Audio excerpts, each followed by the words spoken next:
Station Radyo Natin.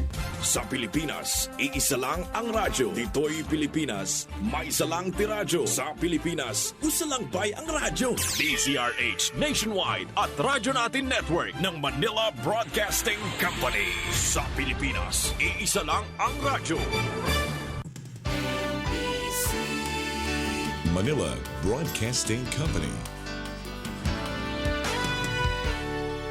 Ang programa na maghatag og kasayuran ug katin-awan, mga impormasyon para sa tibuok probinsya sa biliran. Impormasyong biliran, kauban ni Kuya Mark sa Radyo Natin FM.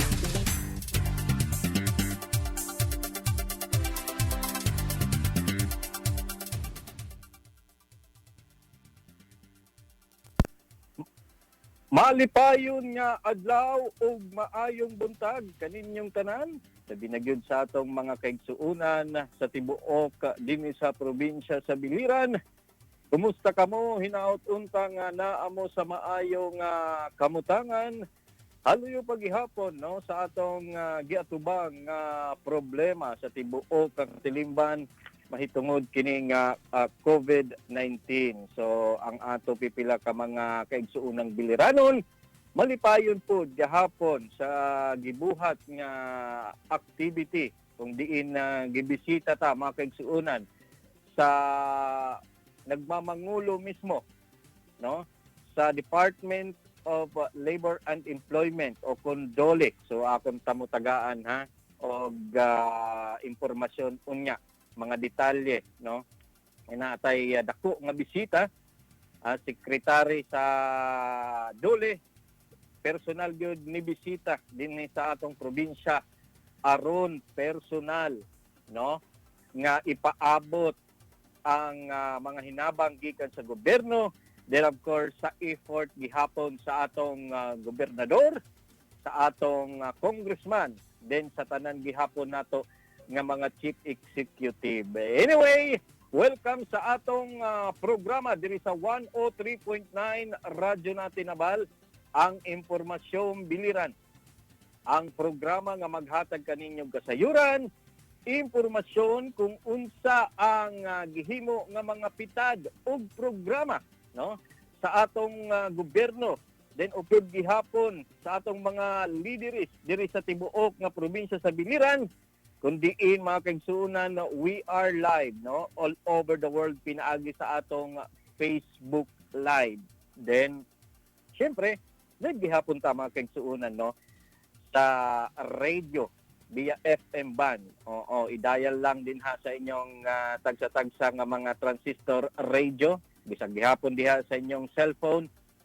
Basta naa lang ka sa Nabal, naa ka sa probinsya sa Biliran, 103.9 Radyo Natin. So bisag asa mo pagkakaroon nga nakapaminaw no sa atong programa, asa mo giabot sa atong Sibya, welcome sa atong programa. Para sa inyong concern, suggestion, reaction no very much welcome kini nga programa. That's why gihimo nato ning program para makuha ang inyong tagsa-tagsa nga mga concern diha sa inyong mga kabaranggayan. Oo. Ayaw lang mo siring paman kaawod, no? Ayaw lang mo ang tawag ani. Ayaw lang mo kaulang. Si Kuya Mark welcome tanan. Bisag suggestion tanan, reaction, komento. Kuya Mark, ayaw ay mong kuan, welcome na. I-dial lang ang 0916 3133378. Again, sir, 916-313-3378. So, mauna ang inyong direct line, no? Ayaw mo pag-call. Text lang. Then, kung mag-text mo, isa lang ka business. Ay, nang 2 at 3. Ha? Kay magdaghan ang mga text. So, ako nagpalaong kaninyo, tanan ninyong gitext, labi na kong private, sapurang good ko ninyo. Kung labi na kung na ay mga dili maayo nga binuhatan no nga mga anomalya diha sa inyong sa inyong lugar, i-text lang na kang Kuya Mark kay aron na matagaan naton og address. Then kung pwede nato i-share kini nga programa naton dinhi, pwede naton i-topic, why not? Then i-call naton ang attention kung asa na nga ahensya sa gobyerno ang pwede makatutok ana or makabulig sa inyong tagsa-tagsa nga mga concern. So, welcome na pud ta. Last Saturday na pagkakaroon, no, buwan sa April, no? Sa April 24, no? Kini si Kuya Mark din sa technical side, atong gingkaoban si Sir Michael sa atong production, si Miss Michelle. So, before ta musugod, no, sa atong pipira nga mga information nga sa dang ninyo hibawan, unahon anay nato kay permanente ni nga ihatag kaninyo ang update gikan sa Department of Health Eastern Visayas. Pero sa ta magsugod, no, kumusta na anay nato ang ato mga kaigsuunan, no, nga nakapaminaw pagkakaron yun na diri, no, ang gipagawas nga press release coming from Department of Health Eastern Visayas as of 9 a.m. today. Karon lang ni nga adlaw, no, April 21. The Department of Health Eastern Visayas reports to the region total number of COVID cases at 17,617. So mga kaigsuunan, no, 17,617 na ang napatik, no, nga confirmed cases diri sa Eastern Visayas. Mahuman mga kaigsuunan nga madugangan ani og 79 new confirmed cases, duha maoy naawat intalon ang kinabuhi, samtang 12 naman ang new recoveries. So atong nakita, no, kini nga 79 new confirmed cases were recorded out of 622 laboratories samples tested in 3 COVID-19 laboratories. So kini nga 79 out ni sa 622. Oo nga gitest, mga sample test ni sa tutulo naton nga COVID-19 laboratories dinhi sa Region 8, kundiin naani sa EBR-CTC, DYHBL, and OMDC. So atong nakita mga kaigsuunan diri, no, sa 79 new confirmed cases, ang 8 ani from Tacloban, 4 sa Ormoc, sa Leyte 23, no.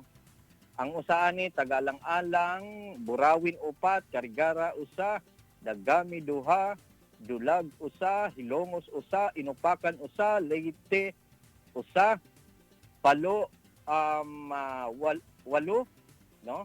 Then tulo sa Tan-awan. Samtang sa Southern Leyte na ay 33, no, nga new confirmed cases. Ang usa ni from Hinunangan, 31 from Maasin City, usa sa St. Bernard, duha sa San Julian, duha sa Silago, usa sa Sugod. Samtang sa Northern Samar, mga kaigsuunan, na ay 4 nga new confirmed cases, usa ni from Alin, duha from Katarman, usa from Lawang. Then usa sa Samar dito sa Municipality of Almagro. Then diri sa aton mga kaigsuunan na ay usa nga new confirmed cases as of 9 a.m. karong adlaw. Kini nga usa nga new confirmed cases in gikan ni sa Nabal. Samtang ang duha naman nga naawat ang kinabuhi mga kaigsuunan maoy 65 years old nga lalaki from Tacloban City, mao'y namatay dida katong April 23, 2021. Samtang ang ikaduha nga namatay maoy 81 years old nga female from Burawin who died on April 21, 2021. So sanglit mga kaigsuuna, no, padayong gyud nga giaghat mo sa atong mga taga Department of Health nga permanente good exercise nato, no, ang minimum public health standard. Oo, sa tanan sa inyong tagsa-tagsa nga mga lugar aron atong makuanan dili ta matakdan kining virus kay dili ni nato masabtan no kung asa nato makuha kining sakit, no, kay pwede ni makuha nimo kung mogawas kay sa imong panimalay sanglit san ugyd ta, no, mogawas sa atong balay pero mintigod nato sundon ang maximum health protocol nga kundiin wearing of face mask, face shield, and social distancing. Mao na ni mga kaigsuunan, no, ang pinaka major gyud nga kinahanglan nato buhaton aron malikayan mga kaigsuunan nga mataknan ka kini nga sakit. Anyway, kini nga virus. Anyway, ang ato oras mga kaigsuunan alas 11:14 na. Then akong tamo tagaan, no, og impormasyon sa atong giyakan ganiha earlier, no, nga kundiin ang secretary sa DOLE, no, na si Secretary Bibot Bello III maoy personal nga bumisita sa atong probinsya kagahapon mga kaigsuunan kundiin aton sabutan, no, during sa iyang pagbisita diri turnover mga kaigsuunan og 40 plus nga motorized bangka wooded ni siya mga kaigsuunan para sa lungsod sa Nabal. Then nagkanaa gihapon og payout para sa atong mga kaigsuunang beneficiary kini nga tupad.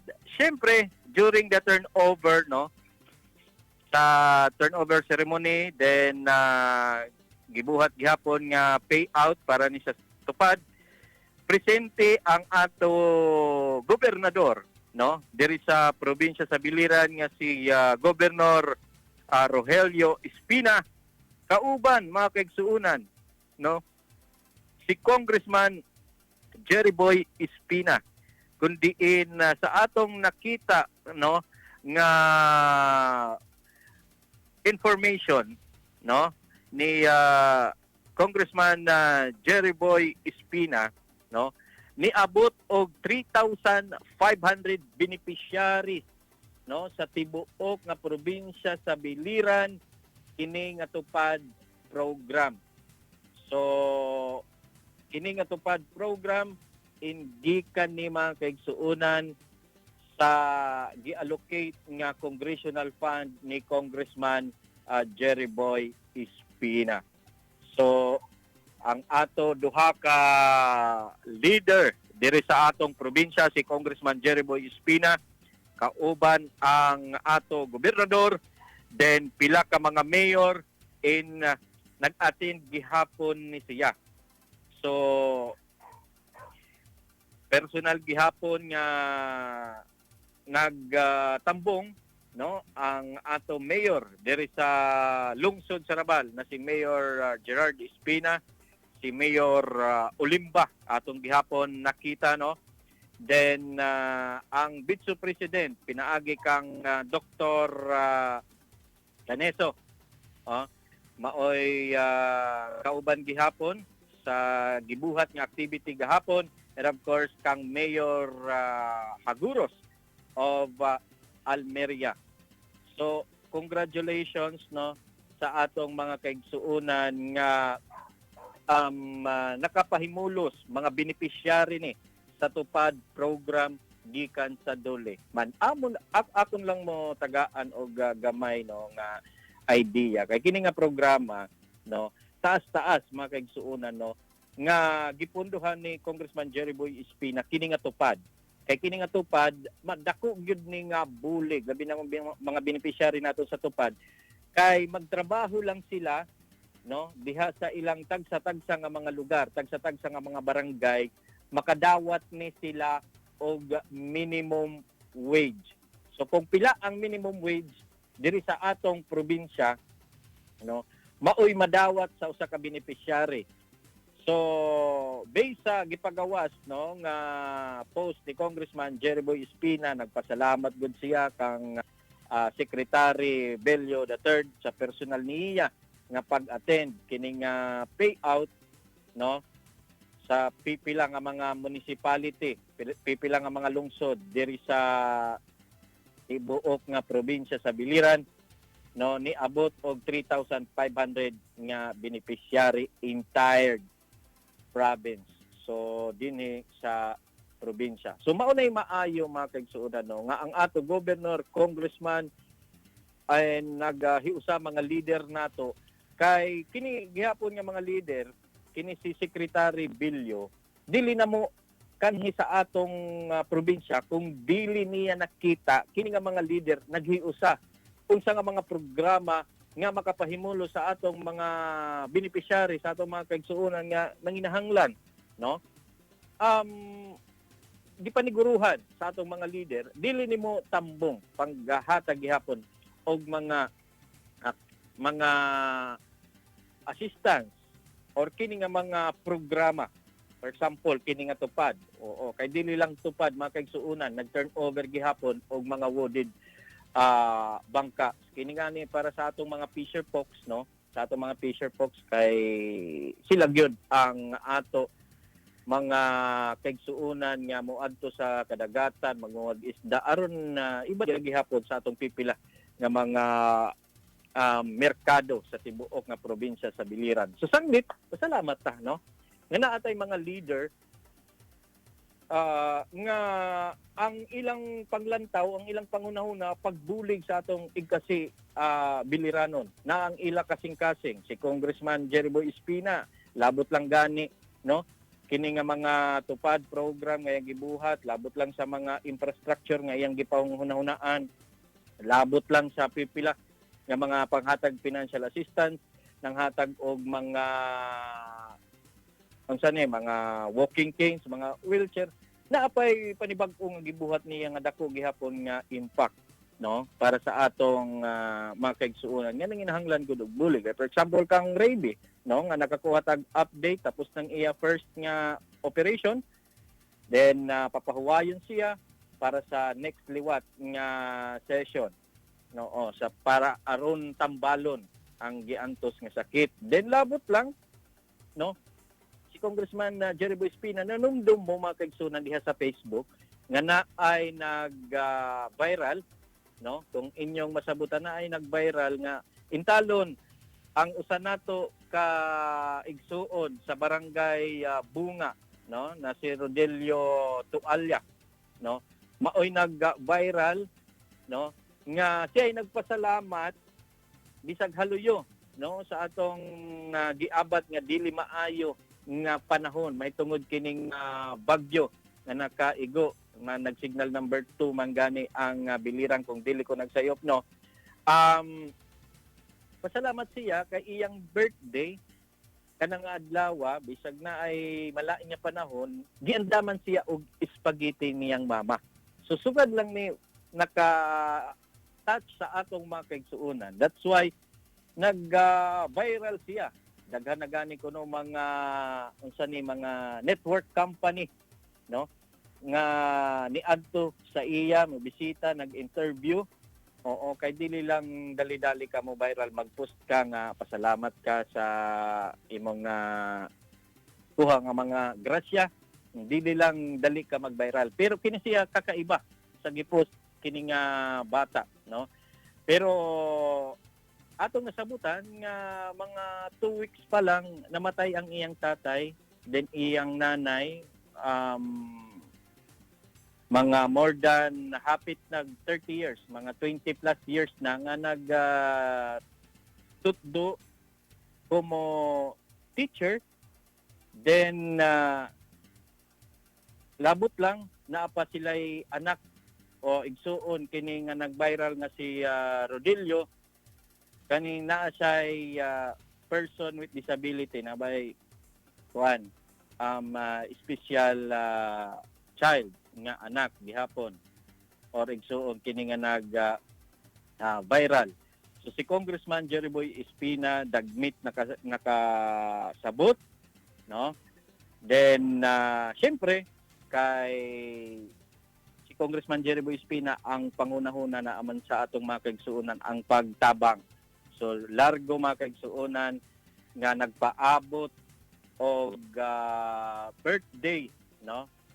Birthday financial assistance si Congressman Jeriboy Espina aron ma-happy dili lang spaghetti, pero pagkakaron murag sikat na ni siya nga bataan, no? Kay daghan nay moadto sa ilang balay magpa-interview na may gani mga big network, no?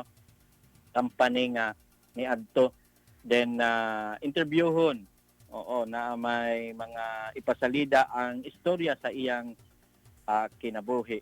So kini nga mga kini nga mga pamatasan nato, oo, kini gihapon nga pamatasan sa atong mga leader diri sa tibuok nga probinsya sa Biliran. O si Governor Dr. Roger Espina, pag mo adto ka sa Kapitolyo kung adto siya, ako naka-witness ko, no? O, wa man gani ko nagpasabot nga mo adto ko kang gob opisina. So nakalang ko sa likod, akon lang gikita nga naay intalon dala bit-bit nga resita. Oo, din ang iya anak intalon nakakugos pa kaniya iyang karga. Then nidaop siya kang gobernador. Then siyempre naagod ang kasing-kasing sa atong gobernador si Doc Roger Espina ang pagbulig. Wanay damo nga istorya gipakayanan na sa sakit ani iya gikita ang resita. Iya dahil gitagaan og financial assistance. Kini nga mga tao, mga kaigsuonan, no? Ang nakaayo ani kay ang ilang hunahuna pagbulig sa katawhang Biliranon, labot lang mga kaigsuonan, no? Unsa nga mga infrastructure project nga makatabang sa atong tagsa-tagsa nga mga kabaranggayan. Labot lang ni sa mga livelihood nga programa sa gobyerno, sila mismo magpaabot og personal nila nga paghatag, pag-extend og assistance sa mga tawo nga nanginahanglan. Manggani kanina ato nakita nagpost si Congressman Jeriboy Espina ni abot na, no, ang 50 ka wheelchair nga ipanghatag sa atong mga kaigsuonang Biliranon nga manginahanglan. So sugad ani mga kaigsuonan nga kinahanglan gihapon naton hibaw-an. Speaking ng hibaw-an, nakakita ta dire, oo, na ay gipagawas dire nga press release coming from DPWH Biliran District Engineering Office. So ang ilang gisend sa atong press release atong basahon, oo, igurning anay nato ang ato mga taga Biliran District Engineering Office pinagi sa ilang district engineer na si Engineer Ferdinand Beriones, then kauban gihapon ang ilang district engineer na si ang ilang district assistant district engineer na si Sir Alfredo Bulyedo, no? Kumusta naton din siguro sa masunod natong programo mas maayo nga naatay time gihapon nga basahon ang mga accomplishment report coming from DPWH Biliran Engineering District. Kay aron makasabot ta, no, kung unsa ang mga padayon nga mga road concreting, unsa nga mga infrastructure project ang himuon diha sa inyong tagsa-tagsa nga lugar. Kay mas maayo ni kita na inform. Kay basig makalason na ta, nagtikang naman pag trabaho, di ko kabalo nga ni kini nga atong programa sanglit gi-welcome naton ang pipila naton nga mga government agencies, no, nga makatap sa atong programa. Next program naton April pagka May, no, mga kaigsuunan 1 hour na ta, no, aron makuha ta ang pipila pa nga mga information coming from different government agencies. So atong basahon ang gipagawas nga press release, the Department of Public Works and Highway DPWH Biliran District Engineering Office conducted its infrastructure project implementation for the first quarter of 2021 with 20.23% accomplishment. District Engineer Ferdinand Beriones said that the district office was surpassed at 15% target accomplishment set by DPWH Central Office with a 5.23% for first quarter of this year. Beriones said that under the 2021 fund of district office has now completed to 2 projects while 80 are now ongoing. So nagpasabot mga kaigsuunan, no, there is sa atong nabasa nga kay taas pa ni mga kaigsuunan, no, sa atong nabasa diring press statement, no, sa project nga nahimo out of 80 na ay duha nga completed na mga kaigsuunan nga na human na og trabaho first quarter. Mag-ingon niya ni first quarter, mao ni mga kaigsuunan ang January, February, March, April. Oo, kanang nga mga first quarter. So atong nakita, no, sa 80 nga project duha ang tapos na. Atong tan-awon diri ang 1.9 widening road, no, sa barangay Talahid sa Almeria Town. Then 9.5 million nga construction of maintain flood control in Caibiran Town. So atong nasabutan mga kaigsuunan nung ang 1.9 million nga widening road tapos na diha sa Almeria nga town. Then 9.5 million nga construction of flood control. Oo. Maoy nahuman na sa lungsod naman sa Caibiran. Meanwhile, the 27 project have not yet started due to the some notification on the project and perfection of control. Beriones said the 18th started fund of later release. So naay 27 pa nga project nga pagkaron dili patikangan da mahitungod nga naapay gi-process nga mga papeles. So mauni ang later release. Samtang under sa 2021 nga project, the District Engineering Office sa Biliran District Office nag-allocate og 1.8 billion kundiin ang 108 ani infrastructure project, no, and 181 million ang 18 ani infrastructure project under 2021 multi-year construction authority o kung MICA. Total of budget allocation 1.9 billion.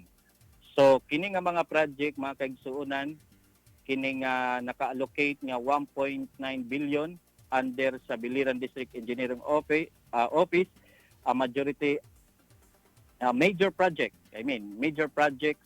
in this year involve mga asphalt overlay, slope protection, flood control, infrastructure, bridge and widening project, construction of diversion road leading to tourist destination, and resources base, no, sa processing zone, construction of multipurpose building, and site development of the new Biliran Provincial Hospital. So taas ni mga kaigsuunan, no. So salamat ta sa DPWH gitagad ta kini nga information. At least naman lang ma-inform mo no nga na ay mga proyekto nga ipatuman then pila na ba ka percent no ang accomplished sa atong gibuhat nga mga infrastructure project diri sa tibuok nga probinsya sa Biliran. Uy, wala na may oras makigsuon. Giganahan lang ko.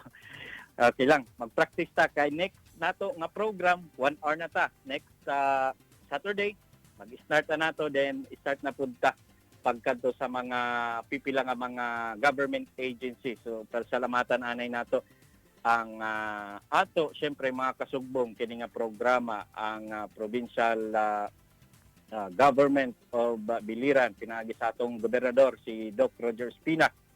Then sa atong congressman si Congressman Jerry Boy Espina, ang atong mga local chief executive, of course sa atong district engineer sa DPWH, ang atong mga taga Biliran na Provincial Hospital, no, kang Doktora Kaneha sa atong Vice Governor, no. Then sa tanan na lang nga mga leader naton sa tibuok nga probinsya sa Biliran.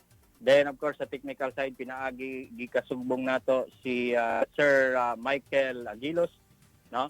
Then sa atong production ang ato mahusay si Miss Michelle, of course sa atong station manager nga si Ma'am Marjo Aguilos, no. Kinaman si Kuya Mark maoy nag-ingon no bisag unsa ang ato buhaton.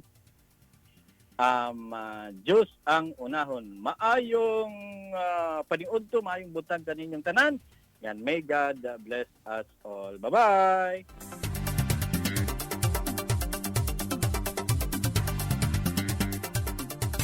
Ang programa nga maghatag og kasayuran ug katin-awan, mga impormasyon para sa tibuok probinsya sa Biliran. Impormasyong Biliran, kauban ni Kuya Mark sa Radyo Natin FM. Our radio station, Radio Natin. Hi! This is Rene Salud, ang inyong fashion ambassador to the world. Mahaba-haba na rin ang lalakbay ko in my fashion career. I dress beauty queens and known celebrities. Na-curious ako sa MX3, so I tried. 2 years ko na itong tinitake kasabay ng proper diet at regular workout. Para sa akin, ang MX3 is like my beautiful creations. Fit for a queen anywhere in the world. Mahalagang paalala, ang MX3 capsule ay hindi gamot at hindi dapat gamiting panggamot sa anumang uri ng sakit. The Vintage Optical Shop offers free computerized eye examination. Avail 20% discount for senior citizens, 5% promotional discount on selected signature frames, reading eyeglasses for only 75 pesos, imported fashion sunglasses from 50 pesos to 299 pesos. The Vintage Optical Shop, the widest selection of optical signature frames and sunglasses. They make your eyeglasses